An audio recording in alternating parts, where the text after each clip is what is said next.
Pemirsa, bagaimana kabar Anda hari ini? Semoga Anda selalu sehat dan senang sekali. Kami bisa hadir menjumpai Anda pada program Banyuwangi dalam Berita. Bersama saya Bima Dirga, beragam informasi teraktual dari sejumlah wilayah di Banyuwangi akan kami hadirkan untuk menemani aktivitas Anda. Inilah Banyuwangi dalam Berita selengkapnya.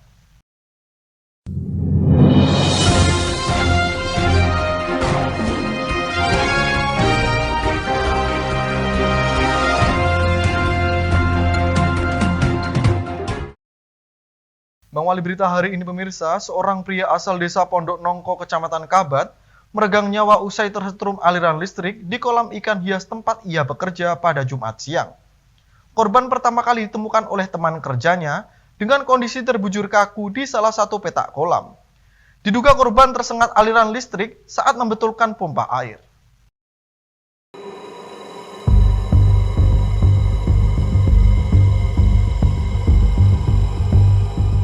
Pemirsa, korban bernama Muhammad Rizal, pria berumur 20 tahun, asal desa Pondok Nongko, Kecamatan Kabat, yang diketahui merupakan karyawan kolam ikan hias milik Suryadi yang berada di Dusun Kerajaan, Desa Kembiritan, Kecamatan Genteng, tewas dengan posisi terlentang di salah satu petak kolam saat ditemukan pertama kali oleh temannya.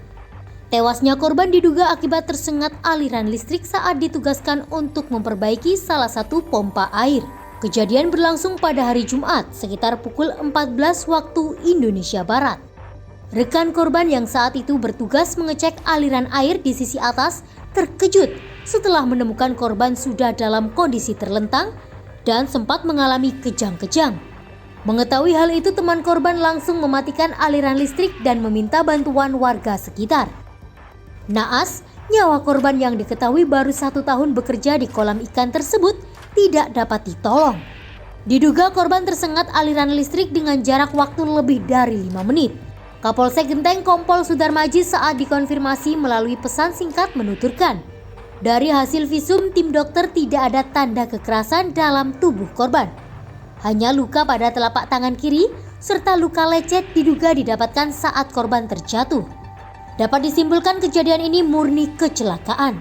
Kompol Sudarmaji juga menyebutkan pihak keluarga korban tidak mempermasalahkan atas peristiwa kecelakaan tersebut dan ikhlas menerima kematian korban. Setelah pihak keluarga membuat surat pernyataan, jenazah Muhammad Rizal langsung dibawa pihak keluarga untuk dikebumikan di rumah duka. Dari Banyuwangi, Jawa Timur, Eko Purwanto, Banyuwangi 1 TV melaporkan.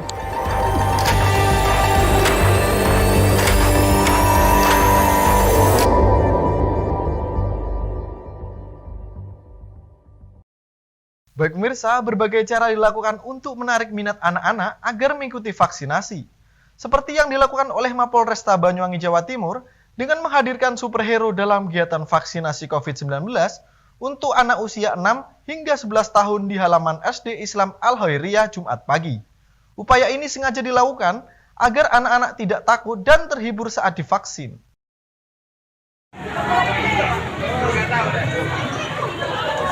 Pemirsa, Polresta Banyuwangi, Jawa Timur menghadirkan tokoh superhero dalam kegiatan vaksinasi COVID-19 untuk anak usia 6 hingga 11 tahun yang digelar di halaman SD Islam Al-Khairiyah, Kelurahan Singodegaran, Banyuwangi, Jawa Timur pada Jumat pagi.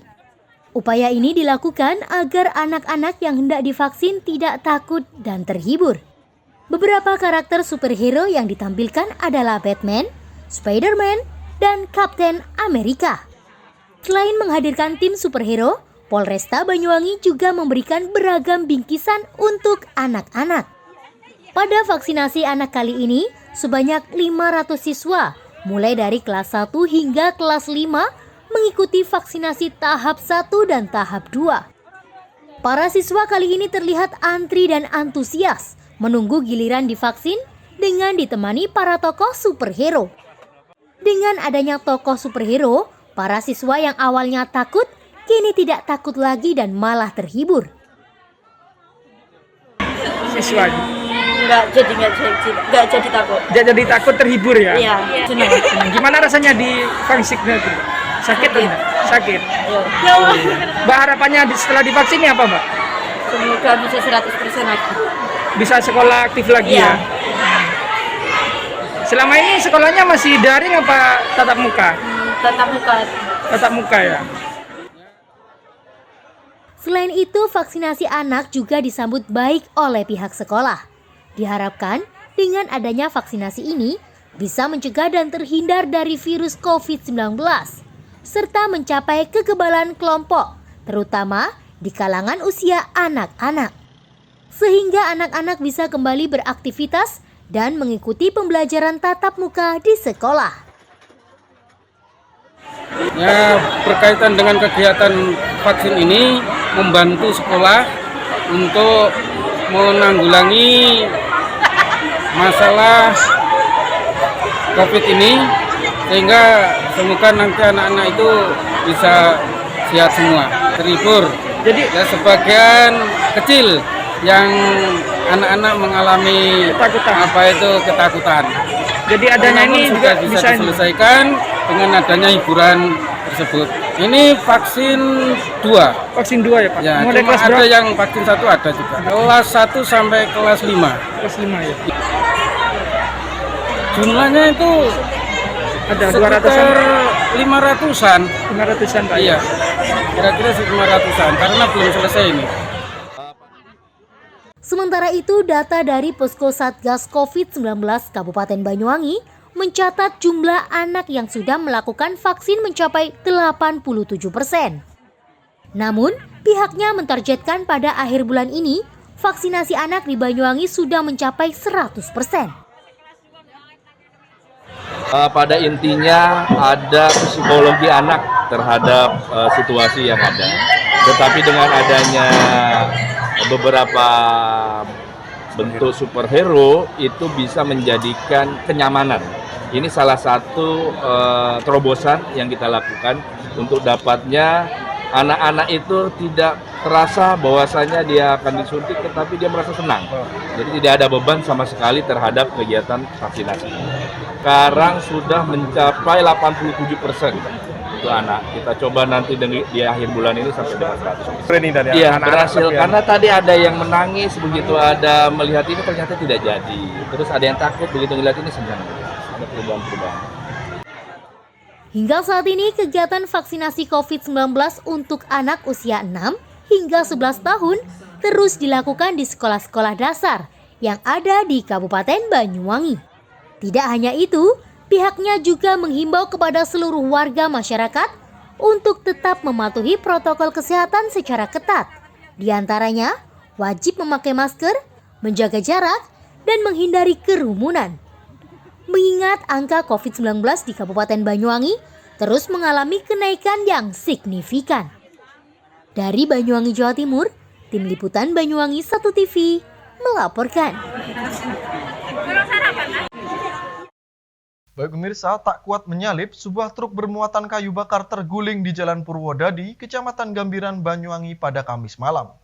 Sopir diduga membanting setir ketika tak kuat menyalip untuk menghindari tabrakan, hingga membuatnya oleng dan terguling. Proses evakuasi truk dari badan jalan sempat membuat kemacetan arus lalu lintas.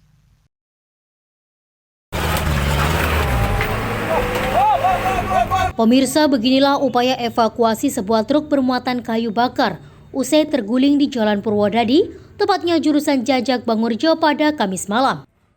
Bagian depan truk terperosok ke dalam parit hingga warga harus menggunakan kendaraan lin serta katrol untuk menarik truk keluar dari dalam parit. Proses evakuasi truk baru bisa dilakukan pada Jumat pagi lantaran kondisi jalan licin saat malam hari usai diguyur hujan, sehingga tidak memungkinkan untuk dilakukan. Truk bernopol L9350UO disopiri oleh Eko Soekarno, warga asal Desa Kedungrejo, Kecamatan Muncar.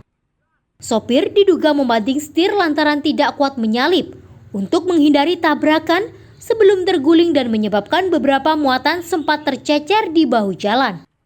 Selain itu, kernet bernama Eko Purwanto asal Kecamatan Bangurjo mengalami luka ringan pada tangan kanannya. Proses evakuasi ini membuat jalur dari dan menuju Gambiran sempat tersendat, hingga harus menggunakan sistem buka tutup untuk mengurangi kemacetan. Menurut keterangan saksi mata, truk yang diketahui melaju dari arah Bangorjo hendak menyalip kendaraan yang berada di depannya. Namun, dari arah berlawanan melaju kendaraan lain. Lantaran jarak terlalu dekat serta menghindari tabrakan, sopir kemudian banting setir ke arah kiri hingga membuat oleng dan langsung terguling. Kira-kira kronologinya karena perjalanan sekitar pukul 8 itu ramai kendaraan sehingga agak sedikit lengah, ada kendaraan di depannya lalu banting setir ke kanan dan di depan lagi ada mobil langsung ngadep kiri, terjadi oleng kendaraan akibatnya robohnya kendaraan dan terseret sekitar 15 meter.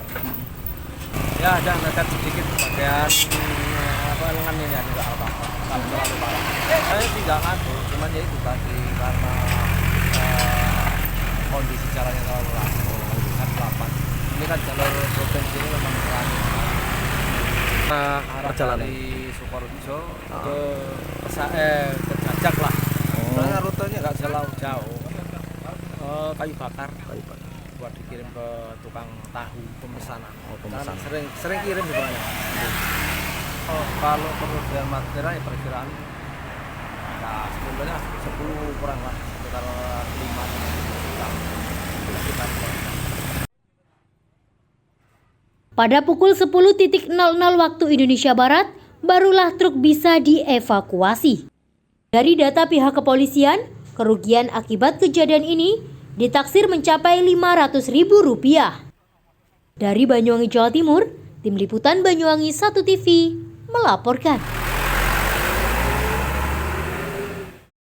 Baik pemirsa, alih fungsi tanaman coklat dan kelapa ke tanaman tebu oleh perkebunan PT PN 12 membuat sebagian petani gula merah Afdeling Bumisari, Kecamatan Glenmore, mengalami penurunan pendapatan cukup signifikan. Dalam kurun waktu 5 tahun terakhir, pendapatan mereka mengalami penurunan hingga lebih dari 50%. Tak sedikit dari mereka beralih ke profesi lain lantaran sudah tak kebagian pohon.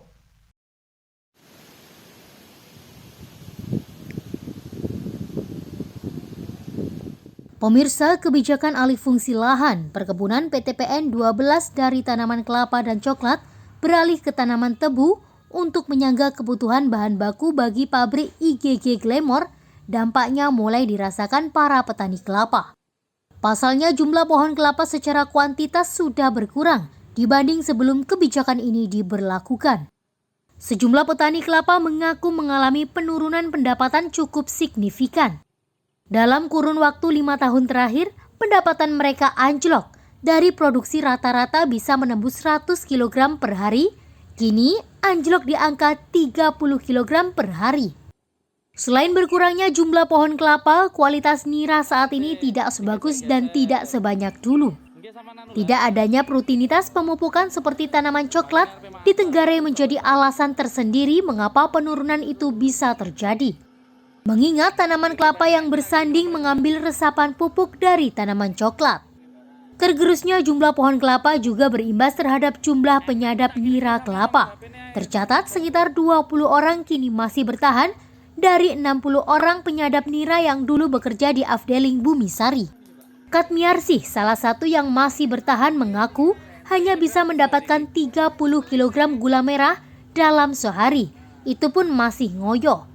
Padahal sebelum kebijakan ini diberlakukan, ia dan sang suami yang bertugas menyadap nira bisa mendapatkan 50 hingga 100 kg per harinya. Meski jumlah panjatan pohon sang suami tidak berubah, namun jumlah sadapannya turun drastis. Tidak ada perawatan berupa pemupukan, menurutnya berpengaruh terhadap kualitas nira yang dihasilkan. Dulu hampir 40, tapi sekarang sudah 40 ya 40 kilo, sekarang nggak sampai 40 kilo, sudah turun hasilnya. Dipengaruhi karena kebunnya nggak kerumat, pohonnya nggak dipupuk, kan udah nggak dirawat. Dulu sehari bisa ya itu hampir 50 kilo. Ngoyo banget, nggak bisa mas. Sekarang 30 aja udah ngoyo. Itu ya, 100 kilo. 50 pohon. Dulu kan dulu kan masih ditanami coklat itu kan masih coklatnya dipupuk jadi bisa pengaruh ke pohonnya. Sekarang udah nggak ada, iya hasil niranya juga banyak. Kalau sekarang udah iya karena itu ya dipupuk tapi kan lain sama itu sama coklat. Iya. Masih 50 pohon. Iya masih 50 pohon. Dari data di lapangan, sebagian penyadap yang masih bertahan bahkan sampai mencari sadapan nira hingga ke perkebunan terbas salak yang jaraknya mencapai puluhan kilometer dari lokasi mereka saat ini.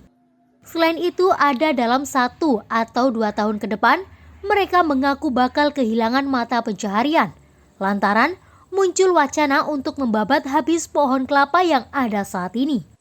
Namun kabar tersebut masih belum bisa dipastikan. Mereka berharap pihak perkebunan tetap mempertahankan pohon kelapa yang masih ada saat ini. Mengingat dari nira mereka masih bisa mengais rezeki. Dan mereka tidak tahu akan kemana lagi jika kelapa sudah hilang di atas tanah perkebunan. Dari Banyuwangi, Jawa Timur, Eko Purwanto, Banyuwangi 1 TV melaporkan. Baik pemirsa, berita tadi sekaligus menutup perjumpaan kita pada kali ini. Dan jangan lupa untuk tetap patuhi protokol kesehatan, yakni 3M. Memakai masker, mencuci tangan, dan menjaga jarak. Saya Bima Dirgab, serta kerabat kerja yang bertugas, pamit undur diri. Tetap jaga kesehatan dan sampai jumpa.